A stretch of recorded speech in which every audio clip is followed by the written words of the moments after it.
Live from SABC headquarters in Auckland Park, Johannesburg, welcome to this week's last edition of The Watchdog. My name is Vuyo Mvogo, and on the show tonight,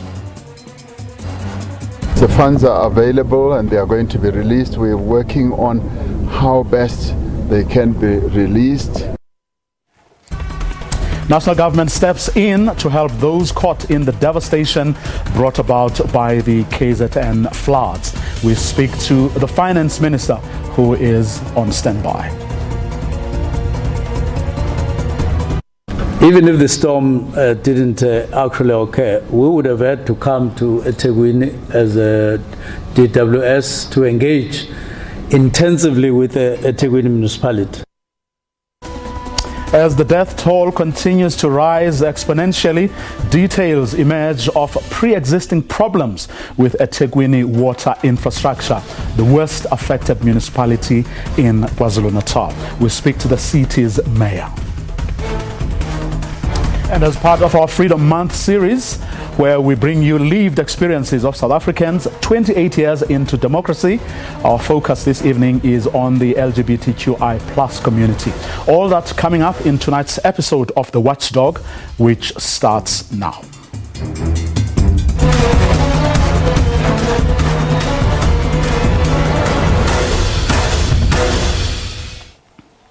President Cyril Ramaphosa has directed his cabinet ministers to drop everything and focus on KwaZulu-Natal rescue efforts, where the death toll now stands at 395. We are pulling out all stops to deal with the situation in KZN. Because there's been such a catastrophe, we need to pay attention to everything we can do to restore the lives of our people there, businesses, infrastructure, and the South African National Defence Force is a multi-skilled unit of our government, and so therefore they are well placed to be deployed there to do rescue and search, to also begin to do the assessment on restoring infrastructure, particularly bridges, which they are very good at. The president also disclosed that plans were being finalized to allocate funds to the rescue effort. The funds are available and they are going to be released. We're working on how best they can be released, and the money is there, and that is going to happen. So money is not going to be a problem, as I said the other day. We are going to be doing so. It's just been 2 to 3 days, and the assessment needs to take place. And the immediate things we have to do is to provide services to our people. People don't have water. We're going to lay out water tanks where we cannot repair the taps or the pipes, and we're going to ensure that people get shelter where we cannot immediately build the houses. So immediate expenditure is not a problem, and also medium term and long term. Well, on the line is the Minister of Finance, Mr. Enoch Godongwana. Good evening, Minister. Thanks very much for your time. Good evening, Vuyo. Well, the funds are available. You are now busy doing the logistics of how that money is going to be dispersed. I would imagine that's, as I indicated earlier on today, we are in the first phase of the disaster management, which is emergency relief. And I'm quite encouraged with the work my colleagues are doing. The Department of Water and Sanitation has already reprioritized from its own budget to deal with the water tanks. We have got a request from the Department of Human Settlements, where they're moving some of our funds, and also which are the disaster management, and also from their own contribution, which is encouraging. They're putting quite a substantial amount on by Tuesday. Mm-hmm. Now, apart from, budgets that will be coming from departments, through reprioritization. How much will be coming from the fiscus? Any?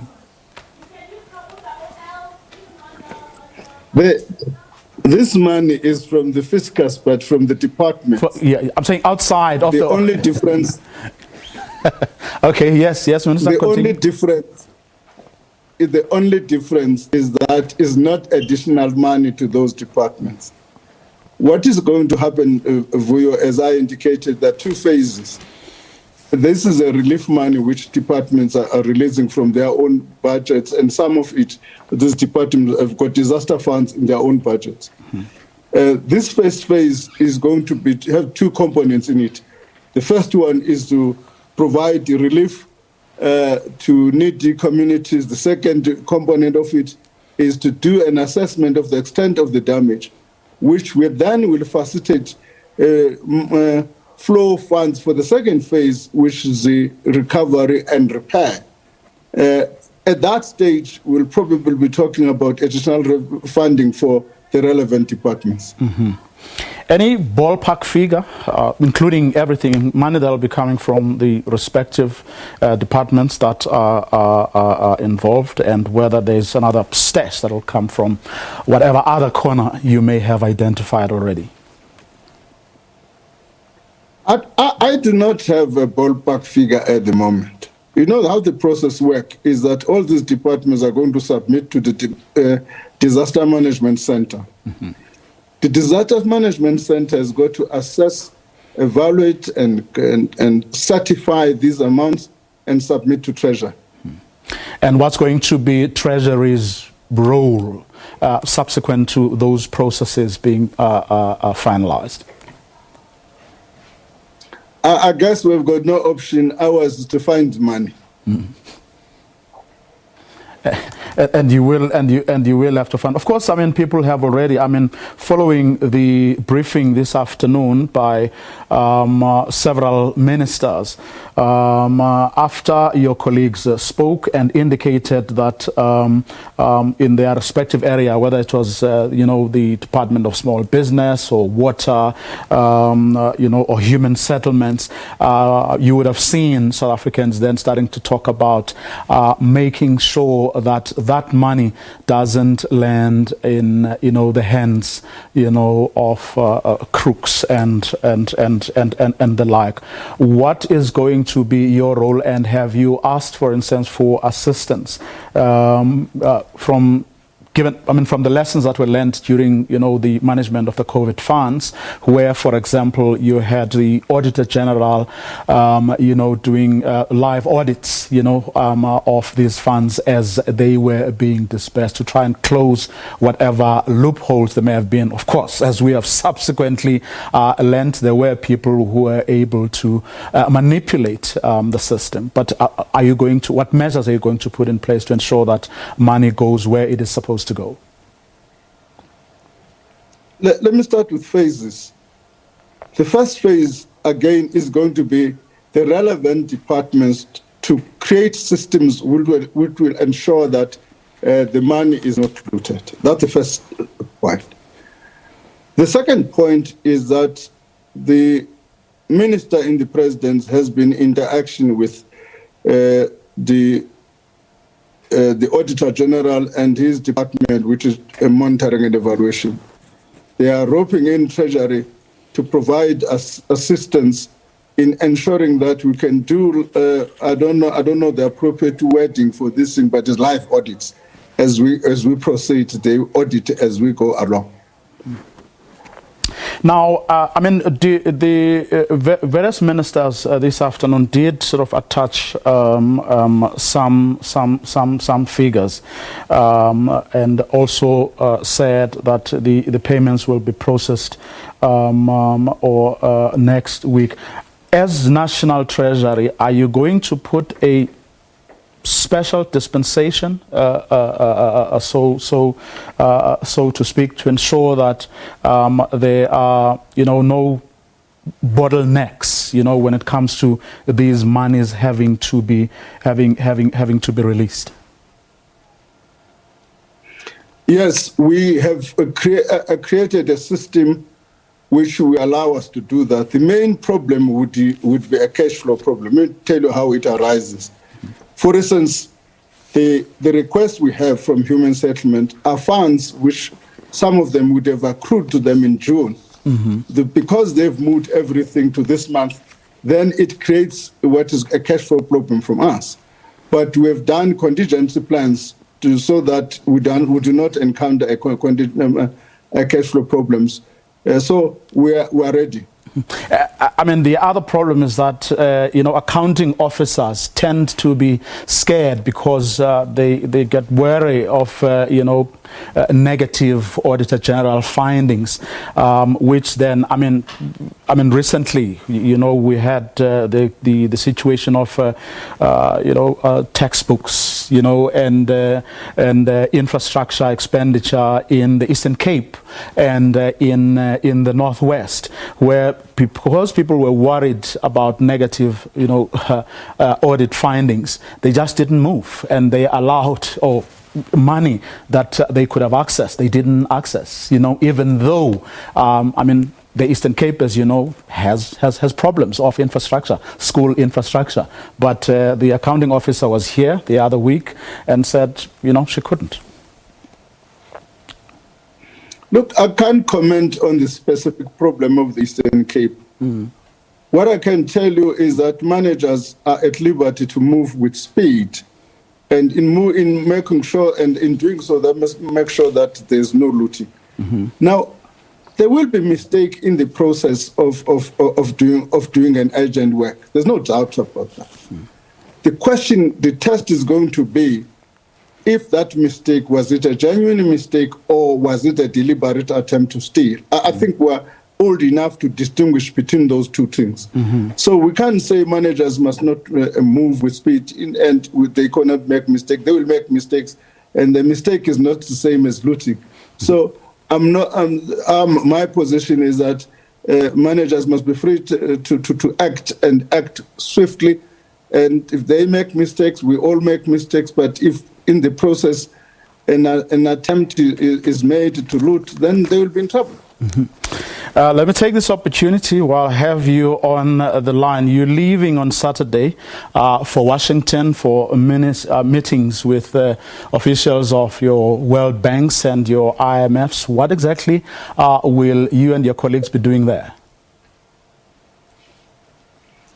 The IMF and World Bank have got 2 meetings per year.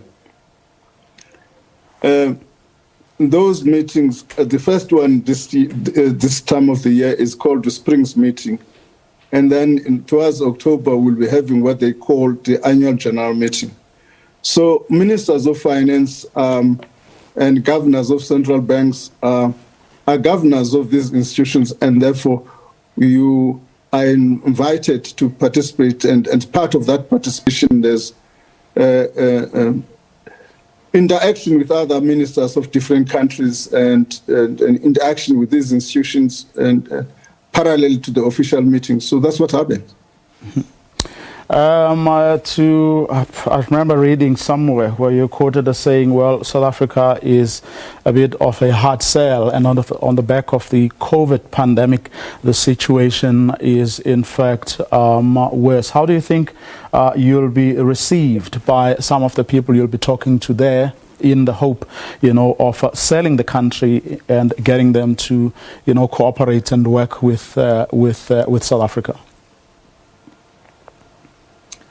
My reading is that there is a positive mood towards our efforts by these institutions, the latest of which is the moody response to our performance by moving us from negative to stable, our position. So I think there's an appreciation of the work which is being done by us in South Africa to put this country on a sound and stable footing. Of course, the organizations or the officials you'll be meeting from these institutions are people we owe money to. Any thoughts of perhaps getting even more money from them?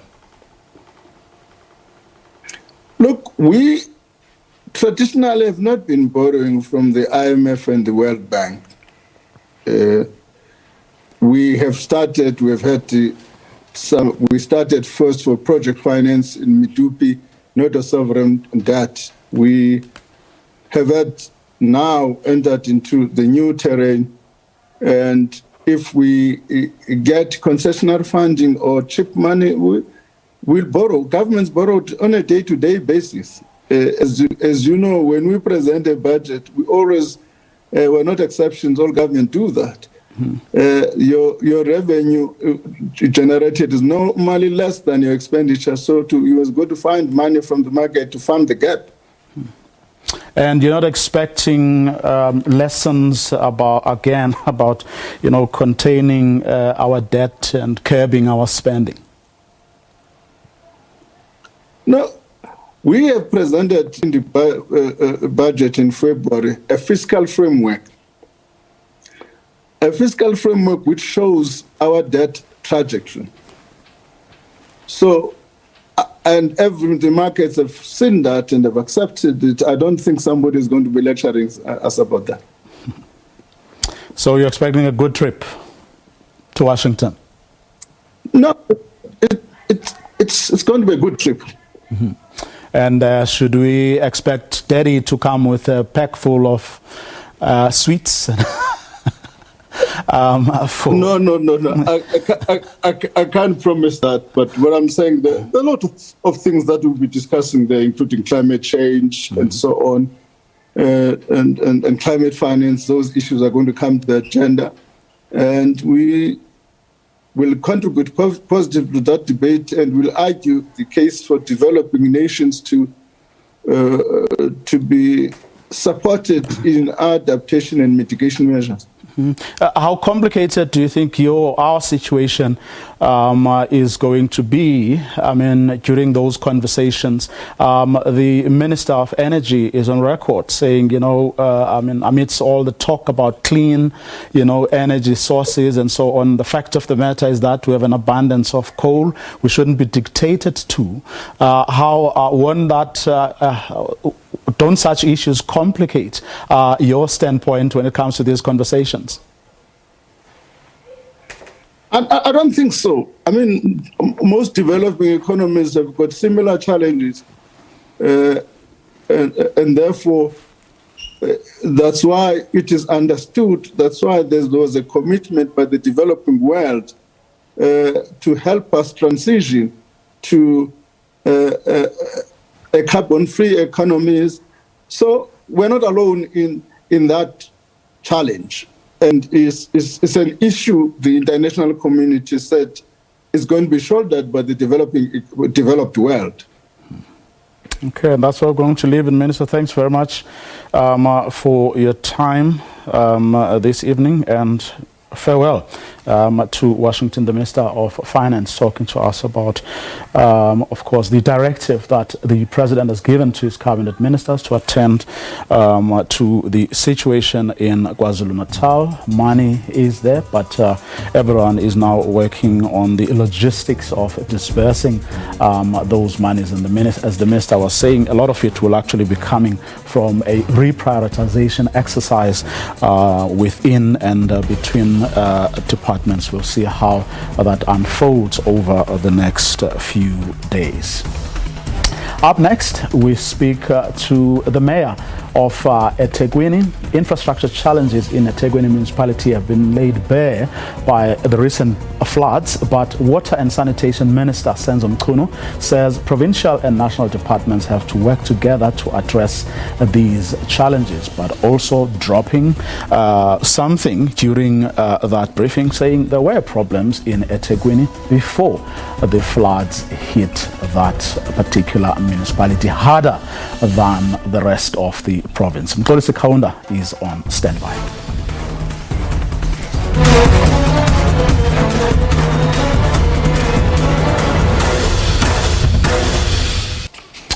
Well, Water Affairs Minister Senzo Mchunu addressed a briefing this afternoon, together, of course, with many of his colleagues, including the Minister of Small Business, the Minister of Human Settlements, where all of whom had descended on KZN to see for themselves what was going on there, but also to talk about plans they have to assist people in distress who have been affected by the floods we have seen. Now, infrastructure challenges in eThekwini Municipality were laid bare during that briefing. Take a listen to what the Minister of Water and Sanitation had to say about eThekwini. Even if the storm didn't actually occur, we would have had to come to eThekwini as a DWS to engage intensively with the eThekwini Municipality. We had an engagement last year in October, but it was not intensive. We could see from what they reported that there were causes of concern. I don't want to say cause for concern, causes of concern, or causes for concern around the infrastructure, water and sanitation infrastructure in eThekwini. We will be coming back, therefore, and engaging intensively on infrastructure because the observations, including in our summit that we held on the 18th and 19th, was that if nothing gets done, starting with the leaks, the volumes that get leaked via the system in eThekwini on water are telling a story that there's something that needs to be fixed rather quicker than later. Well, on the line is the mayor of eThekwini, Mxolisi Kaunda, the city most affected by the floods we have seen there. Good evening, Mayor. Thank you very much for your time. I believe we have connection challenges, but let's try and see how far the telephone will take us. You heard the minister earlier. You were part of that briefing. What exactly was he talking about? What were these problems that had been identified even before the floods hit the city? I hope that I'm audible. The city is experiencing challenges of the aging infrastructure. Part of those is the amount of water that we lose, that we buy from Ngene water. So now we have to fix that. So hence, we are pursuing other interventions in ensuring that to close the leaks and we are able to save water as expected. What about the drainage system? One understands, the effects of a flood, because that's not something that's, natural or expected even. But can you vouch for your drainage system? We acknowledge that we still have challenges of infrastructure, but looking at the floods which attacked us last weekend, these floods had no boundaries. So they were coming from all over, from all corners. As a result, even in affluent areas where the infrastructure has properly been put, those areas got affected as well. So it is not only about the poor infrastructure that we have, but the magnitude of rain. And we were told by those who are researching that over 100 years, this is for the first time we experience such floods in our country. And with regard to housing, had you attended or been attending to some of the obvious things, like, for example, preventing or stopping people from building informal settlements in areas where, if something like this happens, it spells disaster for the city? Yes, it is still a big challenge in the municipality that we continue to engage and persuade our communities.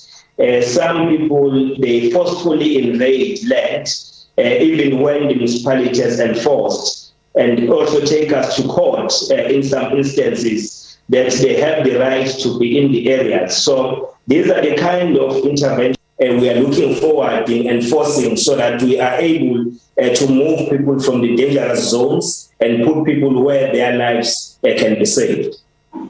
But I mean, organizations like your Abahlali Basemjondolo say part of the problem is that the municipality refuses to listen or do things with the people, but you have a top-down approach that is not helpful because then often you talk past one another. No, it is not the true reflection of what is happening on the ground. You know, we engage communities when we develop them, and they become part and parcel of their development. So they are not decisions which are taken from the city hall as the head office of the municipality. We engage communities, then we agree on the projects that will be implemented on the ground. So we've been engaging, including Abahlali Basemjondolo, that they should also assist us and collaborate with us as a municipality so that we are able to stop this land invasion. In some instances, they've taken us to court and we have won some of those cases because we insisted that we've got to apply our own spatial development frameworks, which says this area is zoned for residential, this area is zoned for commercial. So therefore, we should adhere to our own plans as a city so that we have a development that is holistic, where you'll have spaces for clinics, you'll have spaces for schools, you'll have spaces for commercial purposes as well as residential. So if we just develop people and put people in each and every corner, in each and every open space, that on its own does not assist us as a municipality in developing communities in a manner that is envisaged. Mm-hmm. Now, I mean, we heard today from, you know, the ministers of human settlement, small business, transport, water and sanitation about what national government is going to come in and help with. But from on your part as the municipalities, what have you or are you putting on the table to as part of this mopping up operation and rescue effort? Yes, we wish to commend the President for his visit to our municipality, and during his visit, he committed that there will be an inter-ministerial committee that will bring all ministers to the city. Today, we have experienced that, and we're part of the engagements and assessments which they've been conducting on the ground, which will then inform the budgets, what needs to be done, what is the magnitude of the challenges that we experience, especially relating to the damages in our infrastructure. You talk about water, electricity, roads and bridges that have collapsed, including more than 11,000 households which have been affected in their own houses. So we have been initiating our own processes as a city, which will be complemented by national government and provincial government departments to ensure that we are starting to restore services in our communities, to fix electricity, to fix water. But of course, our resources are limited. We are unable to reach out to all communities. Hence, we welcome the interventions by the Minister of Water to add more water tankers as an alternate service during this process whilst we are still fixing infrastructural challenges. We also welcome the... What I was asking there, sorry, if I may come in there.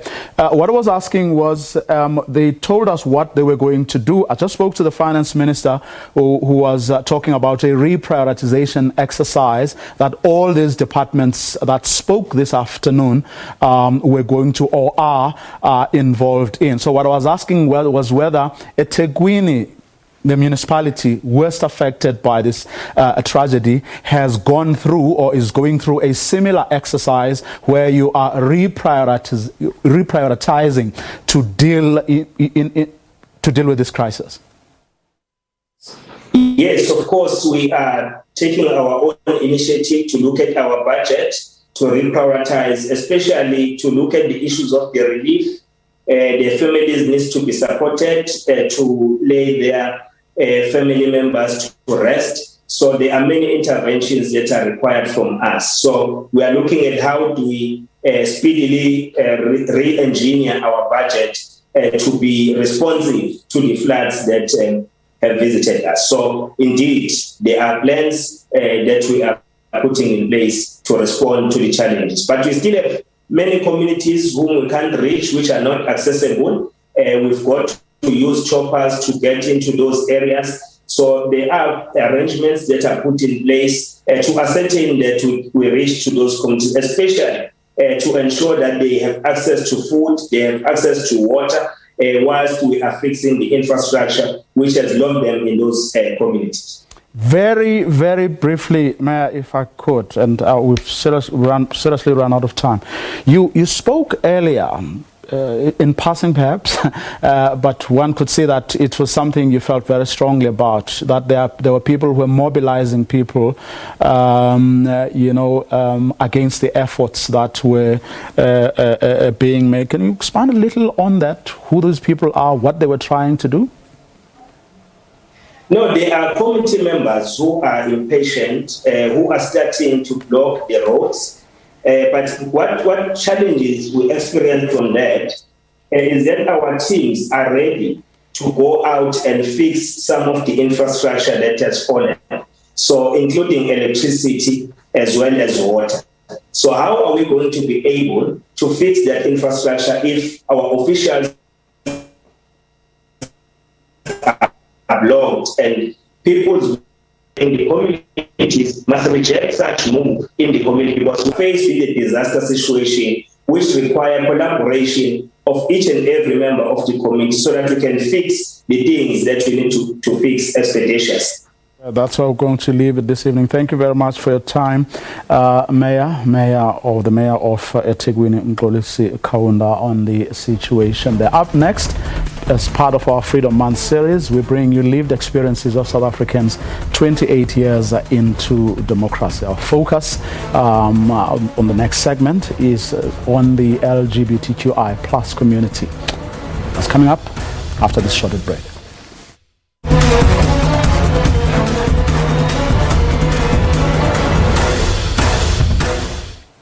Well, as part of our Freedom Month series, we're bringing you lived experiences of South Africans 28 years into democracy. And our focus this evening is on the LGBTIQ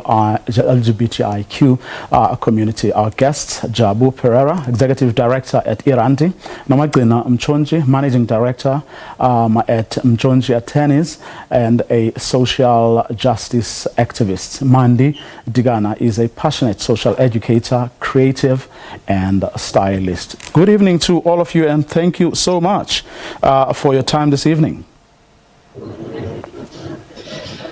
Good evening, thanks. Good evening, Vuyo. Thank you. Okay. If I may start with you, Mandi. I mean, today, as we are celebrating 28 years of democracy, the whole point really of these conversations is to put our finger on the pulse of the nation, to find out how South Africans feel about so many things 28 years into democracy. What would you say, as an activist, are the challenges facing the LGBTIQ community today, 28 years into democracy? Good evening, Vuyo. Thank you very much for this opportunity. It's really wonderful to come online and join the nation in such a beautiful discussion. I think really what comes up for me as one of the main challenges is how we are still battling with just allowing each other to be who we are as a nation. I think it's a basic thing. But having said that, I do want to acknowledge that we have come a long way.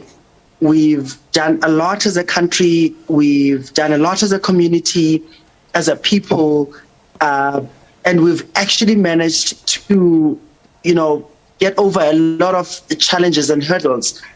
But I think the main thing right now is wanting to give each other wanting to give each other permission to be who we are. There is no need for us to give each other permission to exist. At the most basic level, it is okay for me to just allow you and just let you exist as a person, as a human being, as worse as I feel you are, as abhorrent as I feel you are. It's for me to allow you, as long as it doesn't affect me. And I think that's the main challenge right now, 28 years later. Jabu, from your vantage point? Thanks for your, I think definitely, I'm 51 now, and at the age of 23, I was part of negotiating the inclusion of sexual orientation in the Constitution as part of the coalition. And looking back at the 28 years, I think that South Africa, being based on the African continent, has shown immense positive legal shifts. We were the 5th country in the world to have same-sex marriage. Although limited and problematic legislation, trans people can change their gender markers, adoption for same-sex couples is allowed, and there are a range of other immensely great progressive legislation, but also great progressive mainstream media. For example, being on the show to be openly discuss an issue that is taboo in the majority of the African continent, where same-sex relationships are still criminalized, up to 14 years in prison. In many countries, there are penal codes that arrest and imprison trans people under penal codes such as impersonation codes. So I think we've made immense progress, but equally so, we have failed in relation to issues around safety, violence, respect, human dignity. And unfortunately, as we know, that doesn't only cut across to the LGBTI community. I think that cuts across to poor Black persons across this country, the indignity, the inhumane treatment that many people face, the growing xenophobia that we are seeing. So then a lot of interconnected issues, because there are LGBTI people in this country that are also asylum seekers and refugees, migrants who are escaping imprisonment, torture, and a range of other discriminations in their own countries in the continent. Mm-hmm. So there are a couple of things that really cross over. In last week and this week we've been dealing with Diepsloot, and really mourning the death of Elvis Nyati as a migrant in this country, and then we look across to LGBTI people who are migrants in this country, and I think there's a common misconception that LGBTI issues are about pride, glitter, balloons, and music. But actually, it's really about our human dignity and our ability to live freely and to be able to express ourselves in ways that the Constitution allows us to do that.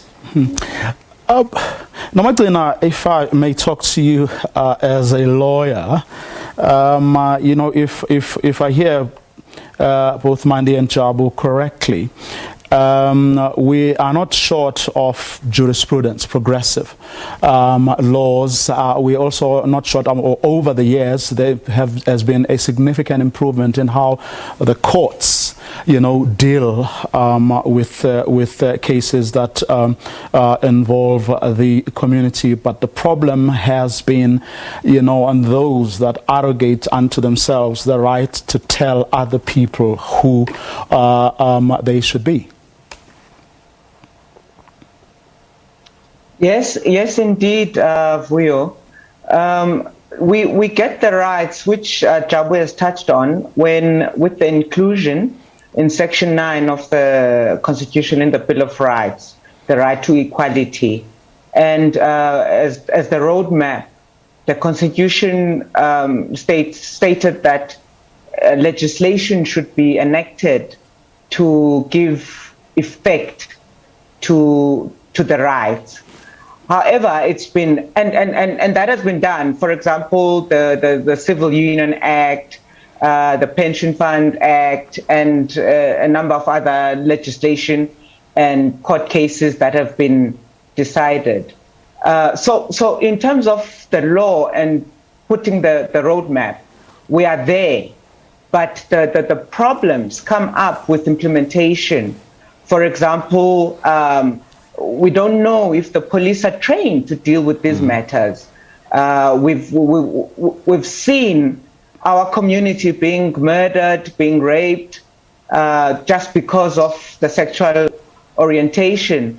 So, although the laws are there, the community has not fully embraced the existence of gay, lesbian, the community that is different from what is there. So the law supports, but the implementation is not there. We get a bit of relief from the courts because they know how to apply the law, but back in where we live, in the communities, that's where the issues are, Vuyo. Mm-hmm. Mandi, I mean, let's talk about the communities as where Nomagcina ended. I mean, as a social educator, what have you seen to be, or in your experience, what works, in educating communities?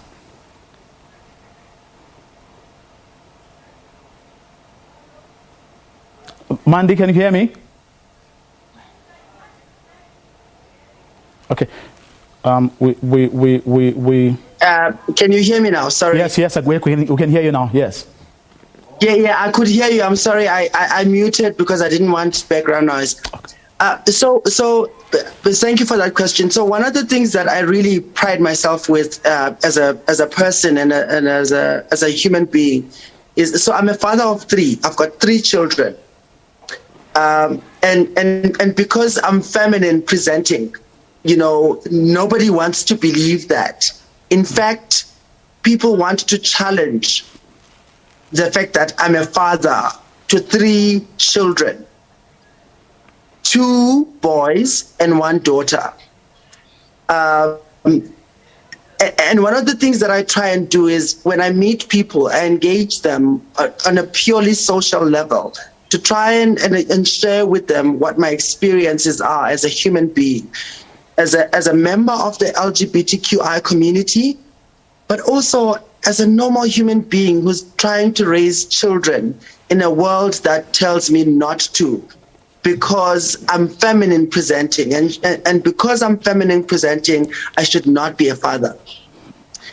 But also one of the most beautiful benefits is when I meet people that actually listen, people that are not trying to box anybody, but are trying to maneuver this life thing together. And we have a normal conversation like adults. They don't treat me like a child. They don't treat me like an outsider. They treat me like a normal human being they can engage with. And when I do that, I find that people truly, really get it. But the problem is it's what they think other people think of them when they see them communicating and interacting with a person like me. I don't know if that makes any sense. So one of the things that we need to do, for an example, we've got, the LGBTQIA plus community is really a wide community. When they see a transitioning person, right? And they meet them and they don't understand and they want to box them. Instead of trying to understand them and have a normal conversation with them, they want to box them because they've been taught it's either left or right. There's no middle ground. So I think one of the things that is missing is finding a way to just have a communication with people, but also them having a communication with the LGBTQ community like they're normal human beings, not trying to to be special, not trying to be treated special. We're not trying to be, we're not migrant workers. We're not an extra, curricula, in the books, at school. No, we are normal human beings who are existing like other human beings. We just want to be treated like normal human beings. That's it. Understanding the challenges that we deal with. Sorry, I took a little bit more. No worries. Jabu, you mentioned earlier the issue of adoption, which I know is close to your heart. What do you often come across, as something that kind of blocks, people from, understanding, that, there is nothing wrong, with, people from the LGBTQI plus community adopting children, for instance. And I think it'll tie nicely, in fact, with what Mandy just spoke about with regard to raising children. Yes, absolutely. I think it's beautiful. I think I'm always proud of parents who raise children in challenging environments. I think the good thing about South Africa is that family in South Africa's definition is not heterosexual. It is same-sex, it is polygamous, it is polyandry. There's extended families, so there's a wider recognition of family, and so that opens it up to say that there is no one singular family, and in fact, it's great given that same-sex couples can adopt children that are in need, and I think children, what we know is that the basic need for any child is love, care, support, nurturing, safety, and to feel protected. And I think if any parent, any human being wants to do that, be it a same-sex couple, be it a diverse couple in terms of a transgender couple, etc., there is no identity within love. Love is love. It doesn't have, I think the prejudice comes from the adult society that imposes that on children. We've seen a lot of backlash in terms of trying to prohibit curriculum to children. We've recently seen the voice of Steve Hofmeyr opposing Disney, trying to open up the narrative in the creatives to present diversity to children.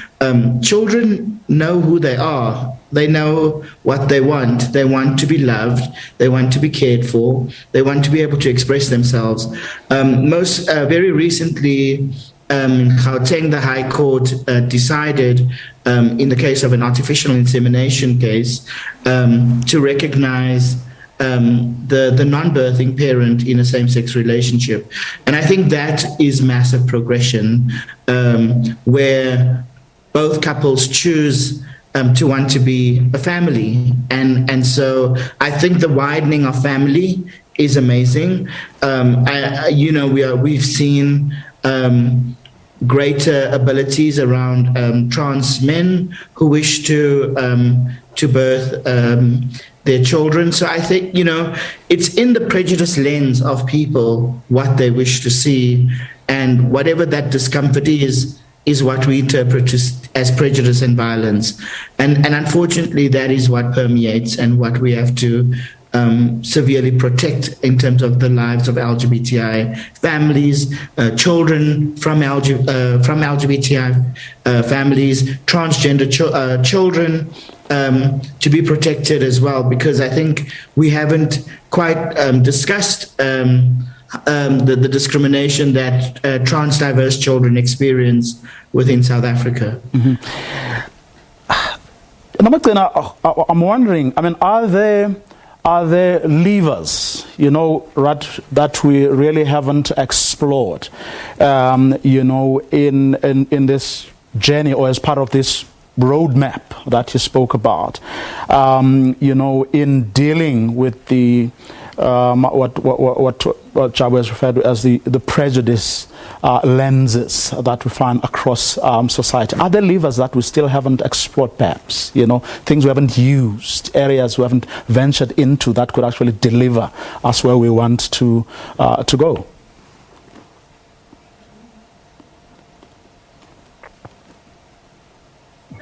In terms of the law, the law has enacted, the Children's Act is there, the Pension Fund Act, the Civil Union Act. The issue is in the implementation. For example, I also have a child with my partner. She carried the child. We found out just before we left the hospital that the dads were allowed into to train how to change a nappy and all of that. So although we have the legal protection, the implementation, and at times you don't want to prove your existence by making a noise. I mean, I'm an attorney, so I had the right to go to them and say, no, this is wrong. You should not have excluded me. But, you want proper treatment.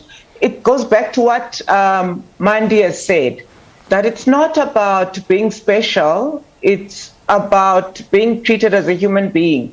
So the main issue here and the main problem is that although the law is there, you have officials that are meant to implement it. And you find at times those people might have their own prejudices based on whatever criteria they use, whether it's religion, whether it's culture. So it's going to take us as humanity, as a society and humanity. In terms of the South African Constitution, like Jabu said earlier, we have advanced, we have great laws, but until we get to the hearts of the people to say, look, we are human beings, we are not out to hurt anyone, we just want to be treated as human beings. So in terms of levers, yes, you can go and shout and scream at lawyers and say, yes, the Constitution, these are my rights, I'm allowed to do this. But the people, the civil servants you deal with, because a lot of these issues are about civil servants, whether you're at a police station, whether you're at a clinic, whether you are, they say, the reason you are having these problems is because of this. It's not in the Constitution. It's not a legal problem now. It's a human dealing with a human being problem. So although we do have levers, we've got the law behind us. It's the people that are entrusted to execute it that oftentimes fail us as a society. Okay. Unfortunately, that's where we are going to leave it. We had an interview with Bankhorn, which landed on our laps very late. Apologies for a much shorter conversation than we would have wanted, but we're going to leave it there for tonight. Special thanks to Jabu Pereira, Mandit Tigana, and Nomadina Mchonji. And that's our show for this evening. Do join us again on Monday, 8 p.m. sharp. Enjoy what's left of your evening and the long weekend.